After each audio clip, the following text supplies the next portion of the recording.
Ladies and gentlemen, the craziest update No Man's Sky has ever seen is pretty much live right now on all of the platforms. So if you've been on the PS4 or the Xbox version of the game and saw my previous videos on the Steam version, well, now you don't have to wait anymore because Hello Games just come up with this update. And not just the update, we also have the brand new page with all the patch notes and all the changes, as well as a brand new trailer that looks absolutely sweet. So we're going to go over all of these, and of course, if you enjoyed this video, a thumbs up on it would be super appreciated. But we finally know the name of the update, and that is Living Ship. So this is how it is called right now. This is like the main screenshot right here that looks absolutely insane. It looks so much better than any other screenshot that I could ever take. But let's go over some of the changes right here, because it's not just the ship itself. There's a lot of things here that actually changed, and you might enjoy a lot of these. Of course, this is the main part of it. So Living Ship Introduction Update 2.3, we just jumped like a couple of versions, and this is of course the new class of biological ship, a new story mission, mysterious space encounters, and of course space NPCs and more. And I did want to talk about the space NPCs, as I've encountered a few of these on the experimental branch, but we're gonna talk about that in this video. Nonetheless, this is how the ship looks. So this is a new class of rare sentient starships to add to your fleet, growing in dozens of procedurally generated variations. This pretty much officially confirms that it all drops in different types of variations, though we did have this confirmation since yesterday. But otherwise, there are new organic technologies that are going to arrive with this new ship. So there's also like scream support, grafted eye upgrades, singularity core. There's a lot of them right here that behave similarly to the ones from the regular ships, except these only go for this organic ship right here. So I'm assuming that this is customizable and you can buy these from the space station like you could with the previous ones, and I'm assuming that there's some more in the space anomaly as well for the upgrades that we can actually install.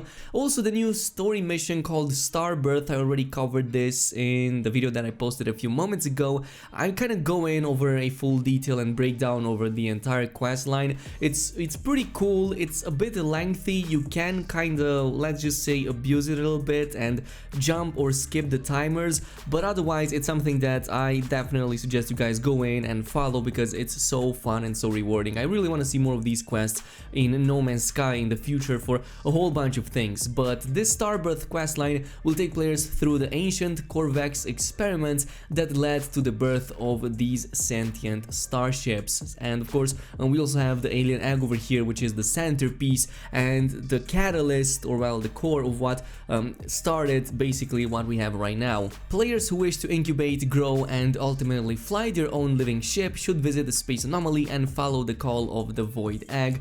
Of course, you don't have to follow this if you don't want to, but trust me, it is more than worth it. We always wanted this. We always wanted for us to have a way to create our own ship, to say the least, like go into a quest maybe and kind of feel like it's ours. I think that this is like one of the best examples that we got so far in No Man's Sky, and I really want to see more of these in the future, honestly. But this also brings us to the organic cockpit, and like one of the questions that I had yesterday is this fully animated in VR? And apparently yes, it is. Every single bit of it is animated in VR, just like how it is with regular ships, and can grasp the vein-covered tendrils to suggest directions to the living craft and examine the unsettling details in full 360 degrees in VR. And I mean, that cockpit looks absolutely stunning. I'm not gonna lie, even first-person view looks absolutely crazy. This brings us to the space encounters, some of which already saw me posting on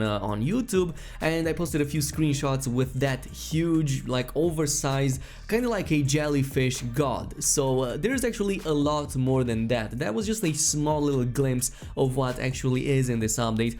So this includes a lot of mysterious space objects and strange new life forms, all all pulsing through a star system. Like for example, we have this huge maw right here that actually I saw a scene in the trailer in which the ship flew through it, and it looked like you were escaping this huge crazy beast, kind of like how it was in Star Wars. I believe it was episode 2. But this looks insane, bro, and there's like so many examples over here.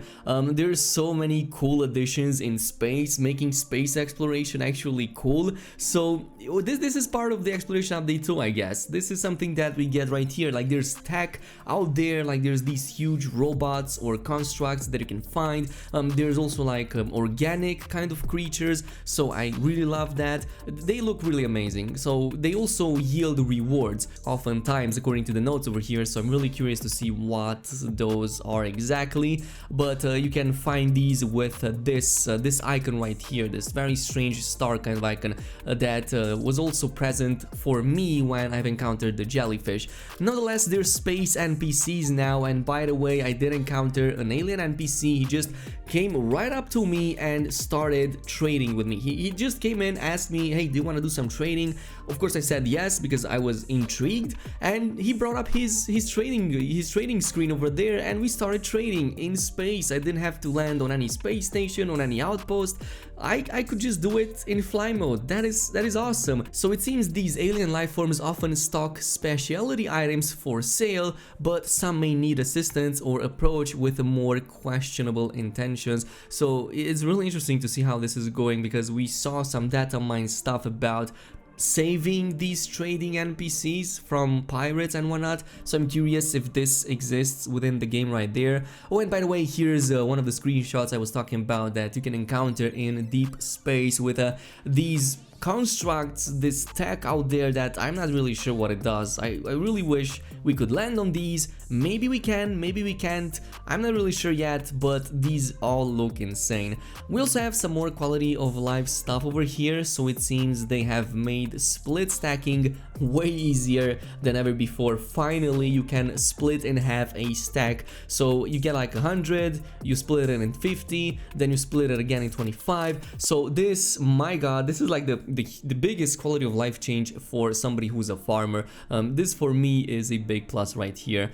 Furthermore, multiplayer exploration has been streamlined with the ability to warp as a group, team up with friends and strangers on the space anomaly, then choose your exit destination to continue your journey together. And game performance and of course its improvements have been made across the board, with a focus on runtime optimization for terrain, cloud and water shaders for PSVR and PS4. Holy moly, we get some PSVR optimizations again. This is awesome. This is really nice. I can't wait to play on my Oculus Rift, honestly. But of course we also have the patch notes right here, so I'm going to be brief with these ones. There's, you know, a ton of them, so I'm gonna go over most of the important ones. So if players are in a group but do not have an access mission active, then when taking off from the space anomaly, they can now choose to exit directly to the system of any other player in their group. Okay, that sounds interesting. Fix the number of issues that cause planetary charts and other scans to pick from too narrow a range of buildings. Players should no longer be sent repeatedly to the same building when using multiple charts. Thank God. This was like a huge bummer for anybody who was searching for a point of interest and whatnot. After like 2 or 3 tries, it would constantly bring you back to the same building or point of interest. So glad that is fixed. Fixed an issue that caused distress signals to occasionally lead to a crashed ship site with no crashed ship. Added an instant split button to allow players to quickly divide stacks of items in half. Thank you so much. Players can now hold down buttons to increase or decrease stack size rather than having to press repeatedly. There's a bunch of improvements here for the exocraft and the station, like for the issue that prevented it from working when placing it inside the base. They also seem to have increased the range for exocraft summoning stations so that it allows exocrafts to be summoned from anywhere in the system. Holy damn! Wow, that is a huge change. That is... Well, why would we need the exocraft signal thingy then, like the antenna? I think we don't need that anymore? Or is it the exocraft summoning station, that antenna? Maybe I'm confusing things right now, but this sounds like a huge upgrade, not just on the planet, but in the entire system. Is like quite a big resource saver. Oh, they also finally made it so that when you scan planets, you don't have to repeatedly scan them afterwards to see their resources again from space. So I guess this is like when you're reloading or re-exiting and re-entering the game, and it kind of like forgets that you actually already scanned that planet. We also have some optimizations going on right here over significant GPU optimizations to terrain rendering, to terrain generation, to memory optimization, load times, which I'm really glad to hear. There's some optimizations for visual fixes and cloud rendering, and a number of water rendering optimizations for PlayStation VR. And finally, there's a ton of bug fixes over here that I could go over. Oh, and they finally fixed the pirate probes failing when using Pulse Engine. Dude, this is so lame. Okay, I guess that fix makes sense, but this was so useful to just escape pirates. Like, you would just use Pulse Engine and they would try to scan you, and it would always give you like scan failed, but this was mostly like very close to planets and their atmospheres. I guess it makes sense, but this is a bummer because I really like this bug, so whatever. Anyway, there is a lot of other bug fixes here. I'm gonna leave it at that for now. The patch looks absolutely insane. Again, Hello Games added, surprising everybody, coming up with crazy updates that you're probably gonna have a ton of fun into, and they look spectacular. This has been Living Ship update for No Man's Sky, update 2.3, and I'm stoked to see what Hello Games has next planned, maybe for this summer, or maybe some other bigger updates, or maybe even smaller updates like these, but on a more regular basis. Anyway, this has been it. I hope you guys enjoyed this video. As always, don't forget to comment, like, and subscribe. Thank you so much for watching, and peace out, everybody.